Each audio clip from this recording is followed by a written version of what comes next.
All right, in this video, I want to talk about something to help you understand some people and try to love these people. And it may seem like I'm going one way with this in the start of this video, but it's gonna turn. So bear with me if you think I'm heading one way, because it's gonna end up turning to another direction here. But I'm gonna start here in Proverbs 23, verse 7. It says, For as he thinketh in his heart, so is he. Now, this has a lot to do with mind over matter, right? Kind of like a placebo effect, where somebody has a headache, somebody is sick, somebody has some issue, and the doctor or the parent gives a sugar pill and be like, oh, here's medicine that's going to help you with that. And then all of a sudden, they're better.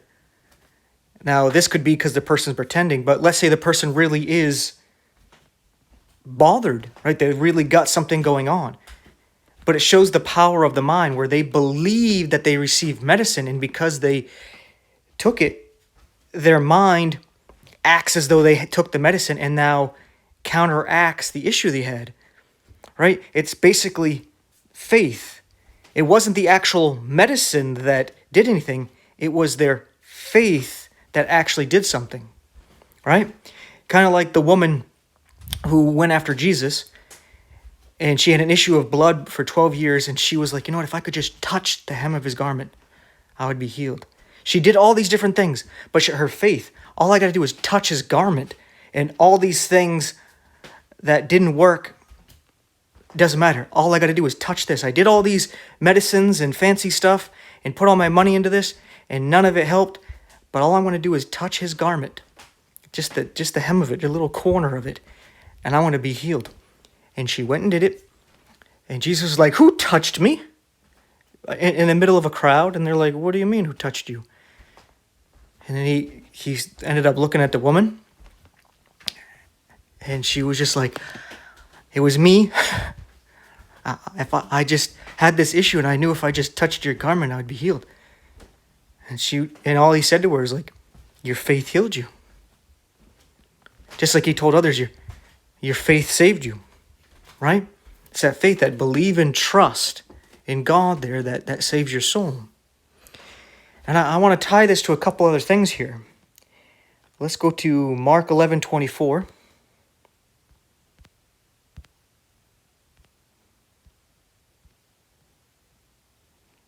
Let's highlight that too. Therefore I say unto you, what things soever ye desire when ye pray, believe that ye receive them, and ye shall have them. So you see here, basically what he's telling you is like, okay, if you're going to pray to God, but you don't really believe that he's listening, you don't really believe that he cares, you don't really believe that he's going to actually respond to you, right? Well, then you're not going to get it. Right? You got to actually have some faith that God's listening to me. God's going to answer me. And whatever it is, it's going to happen. Right?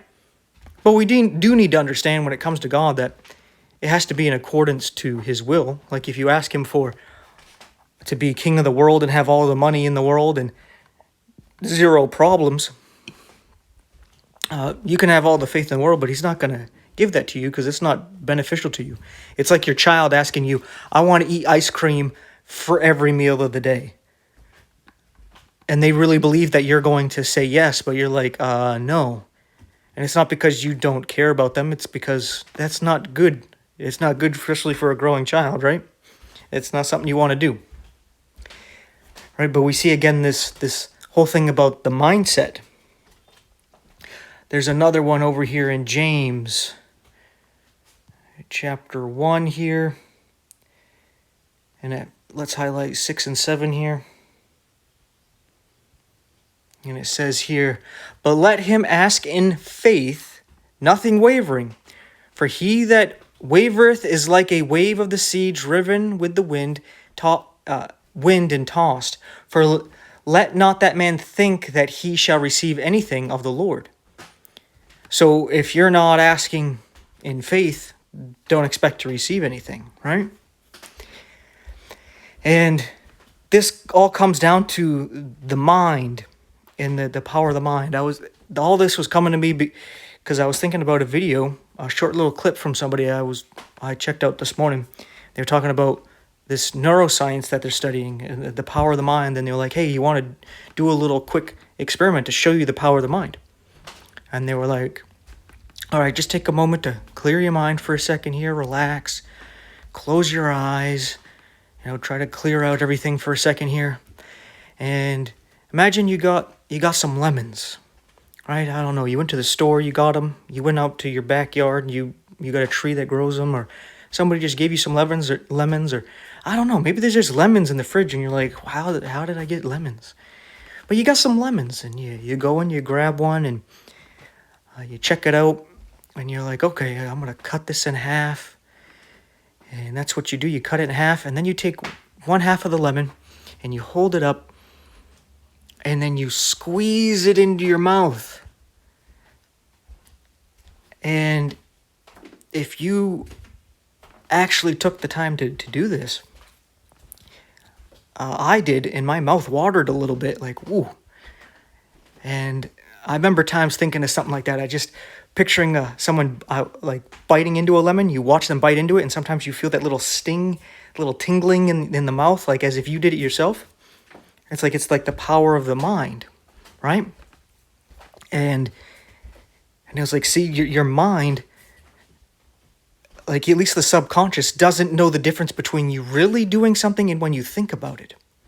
So this is why you got to pay attention to the things that you're listening to, the things that you're watching, especially when you're playing certain video games, or you're identifying with a certain character in a movie, in a show, in a comic or something like that, in a novel, and you're thinking about these things, or you're listening to this music and you start daydreaming and going off into these things, or perhaps you're sitting here in anxiety thinking about things that may never actually happen and probably will never ever happen, but you sit there and you think about them, and you start to get anxious, your heart starts to racing, and you got all these issues about something that is not even going on right now in this moment. Everything's fine and dandy, there's nothing to worry about.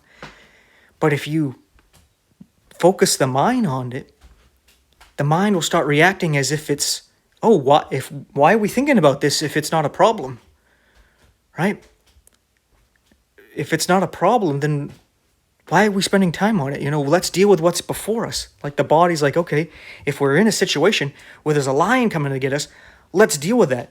But why are you going to sit here and thinking about a lion coming to get you, to devour you, and getting all worked up about it when there is no lion, right? The body doesn't understand when you're pretending. You can see this sometimes with children. Like children like to play, right? Like say you got your 5-year-old children, or your nieces, your nephews or something, your grandchildren. They're like 5 years old, 6 years old, and you're playing with them, and then you're playing something like Monster, or like you're the lion or the shark coming to get them or something, right? Whatever it is. Sometimes that's how it is. They're watching something about Shark Week, and it's like, oh, you're a shark, and they're running and they're having fun. But then when you get close and you're about to get them, they actually start crying and freaking out. And it's like they know you're not a shark, but they're imagining that you are, and they're trying to get away. To them, it's like real, like, holy crap, the shark is going to get me, and you got him. And sometimes it's too real where they start crying like, oh no, the shark actually got me. And sometimes they fight back really hard as if you're really a shark. Like you go grab them and they're like, start screaming and clawing. And you're like, whoa, okay, well, all right. You're taking a little serious. You got to back off and be like, hey, we're just playing. Because it's the power of the mind, right? The mind, you gotta grab a hold of this thing here. So I wanted to bring this up because, like I brought up in the beginning, Proverbs 23:7 there, about as you think in your heart, so are you. And this is kind of like what you think is going to determine the things you say and do, right? So you got to get control of your thoughts. And you got to help understand now that there's people that They may have been born into the body of a woman, the body of a man. But inwardly, they think that they are the opposite. Right? So, because their mind is so dwelt on that, and the longer their mind is staying on that, they start to shape themselves to start to live that out. Even though their body doesn't match that, they still live it out because that's what is in their head. Now, whether that got in their head because parents, a show, some song, their own imagination, because there's no way, especially a child, could know what it's like to be the opposite gender, to really understand that. It's kind of like if right now I said, I'm really a woman. I feel like a woman. And how would I know what that's like? I can imagine it, but I have no idea what it's really like to be a woman. So even much more less a child who doesn't even understand what it's like to be their own gender yet knows what it's like to be the opposite. Or it's like they're imagining it, and they can get caught up in that. So when these people are like this, you need to understand it. It's the mind. They truly grab a hold of that and they believe it. Just like any kind of belief system, it shapes you and changes you. And you need to understand that this is kind of like what Paul talked about, where there's strongholds and imaginations that we are to tear down. We can look that up real quick. To the tearing down of strongholds. Of course, let me change it up. Sometimes maybe I spelled tearing down. I put tearing. Yeah, that's probably it. I put tearing. Even that's not working. Maybe it's stronghold? What in the world? Let me just put strongholds, because that's strange. Strongholds is not even mentioned? You gotta be kidding me. I must be messing this wrong. I'm gonna put imagination. Or vain.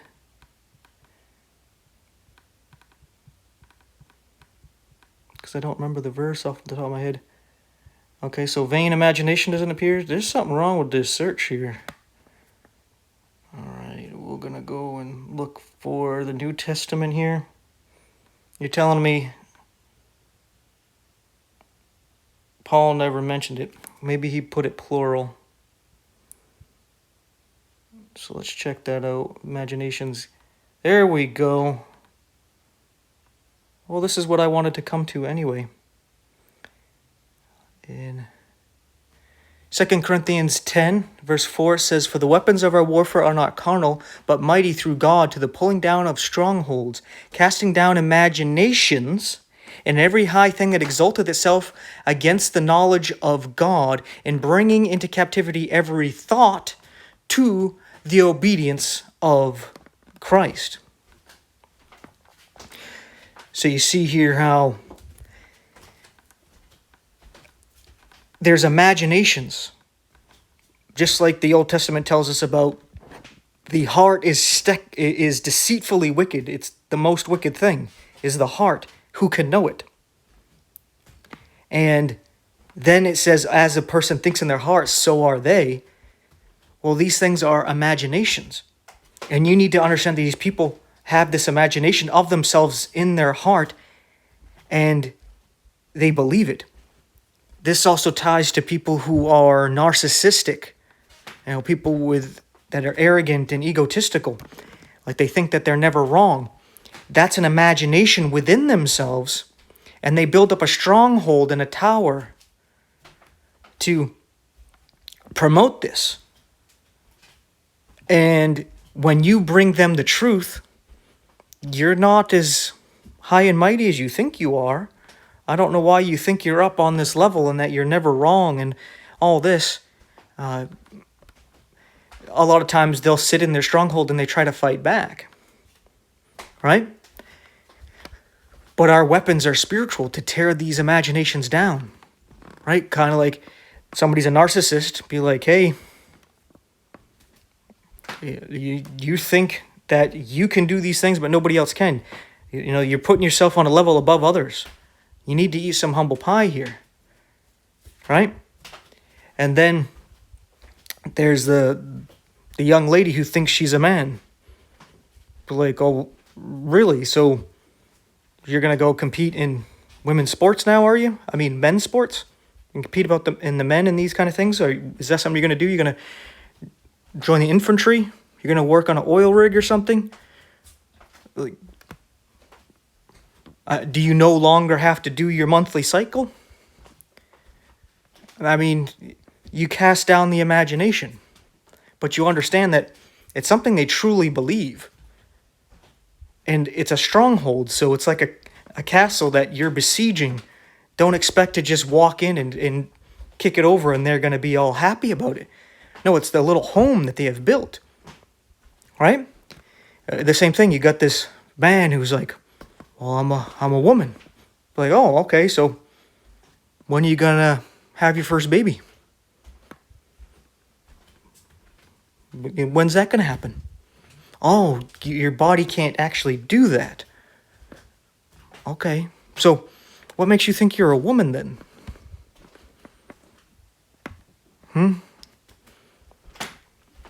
You see, it's because it's an imagination. So, this is something that we are to cast down. And this is what I was mentioning in the video, where it may have seemed like I was going one way to support people believing these things. And in a sense, it's more about understanding them and where they're at. And then to show you that, hey, we're supposed to bring every thought into the captivity of the mind of Christ. So if there's unbelievers who aren't Christian who believe these certain things about themselves, and they support other people having these imaginations about themselves, and they think there's nothing wrong with it, that hey, it's okay, and they actually play along with their imagination. Well, they're unbelievers. I don't expect them to act any differently than that, right? But if you're a Christian and you believe these things about yourself, like you're the opposite gender, or you're high and mighty, or you support these things, well, you're not doing your job of casting down these imaginations and strongholds and bringing all the thoughts into the captivity of the mind of Christ, or into the obedience of Christ. Right? Because Jesus is the way, the truth, and the life. Imaginations are not true.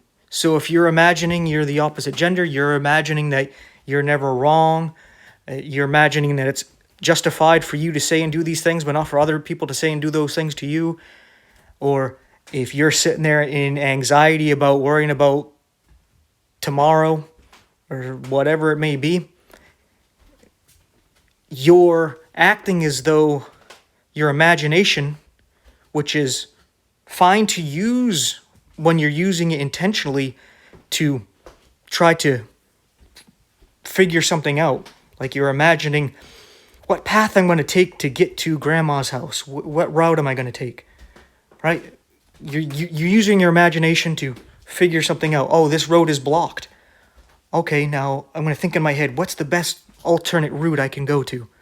Right? Your imagination is a tool you can use, but when you start to act like it's reality, because you can imagine you're flying to grandma's house with your magic cape, right? Well, that's not real, right? It's all fine and dandy to, pretend now and then when you're knowing you're doing it and everybody's playing along because you know it's just a game, but you're going to stop like you do with children. But when you keep it up as if it's reality, you're rejecting the truth, and Jesus is the truth. So if you're a Christian that's behind these things, I understand that you love people who are going through these things. That's good. That's a good thing, right? I'm not saying to stone them to death. I'm not saying to shun them. I'm just saying, hey, you don't have to support it, right? You can tell them like, hey, I love you. I care about you. I understand there's something going on that I don't understand. I don't know your mindset and everything. But, what you're doing, I mean, yeah, that's you. That you do your thing. But, there's things I want to say and do, right? A lot of things I want to say and do, but I don't do them because I know God's not pleased with them. Right? God's not pleased in what you're doing. He still loves you. Right? He's not kicking you off into hell because of these things. But if you're going to reject him because he won't accept you as you are, because he says, come as you are, but not to stay as you are, right? I mean, we all have to do it. I have to change so many things about myself. You got to be willing to sacrifice yourself for God as God sacrificed himself for you. Right? And for some reason, you can tell somebody who's an alcoholic, a druggie, an adulterer, a fornicator, a gambler, right? A thief. You can say, hey, God loves you and he's accept you as you are. He knows what you've done. But he wants you to clean you up and he wants you to sober up and to stop stealing and if you can, pay back what you've taken and all this. And everybody's fine and dandy with that. But when you talk to these other certain people and you're like, yeah, God loves you. He accepts you as you are, but he's going to want you to bring all the thoughts into the captivity mind of Christ and line up with the truth about who and what you really are. All of a sudden, that's a no-go. And it's like, well, how come all these other people, they have to change to align with God, but you don't? So you're saying that all the alcoholics can just stay alcoholics when they come to Christ? You can just keep fornicating, sleeping around? Yeah, I came to Christ, he's forgiven me, but I'm going to keep staying in my rejection of his law, and I'm just going to live in sin because, yeah, he's just going to accept me as I am. Yeah, he accepts you as you are, expecting you to come to him to get cleansed, to be changed, to be renewed. Right? Because the whole reason why we naturally want to go against God is because we naturally have an animalistic, sinful, selfish nature where we enjoy the sin. That's why it's a temptation. That's why we go do it. And this world enables it. The world encourages you to sin. Because that's how the world is. It's an enmity with God. It's against him. So, yeah, you need to love these people, just like you would love your uncle who's an alcoholic, or your cousin who's a prostitute or something, right? Or one of your parents, you love them even though they cheated on your other parent, right? But that doesn't mean you accept what they've done and that's okay. Right? So, hopefully I made the point. I think I was going over it over and over a bit. So, I think you get the point by now. But if you like the video, you understand what I'm saying here, you like my other videos, please take a moment to pray to our Heavenly Father that He keeps all of us as born-again believers going, and that He watches over us and protects us until Jesus comes and gets us. Just an amen to that should be fine and dandy right there. But if you want to help us some more, please like, subscribe, hit the bell icon, share the video, share the channel, interact in the comment section. These things help out a lot. And I'm not monetized, so if you're a cheerful giver, as in you want to and you're able to financially support this ministry, there's 4 ways you can do so in the description info box there. That would be greatly appreciated. Thank you for all that do, and thank all you who will in the future. I appreciate it. So with all that being said, thank you so much for watching. It's a great way to support just doing that. Take care, and I'll see you in the next one.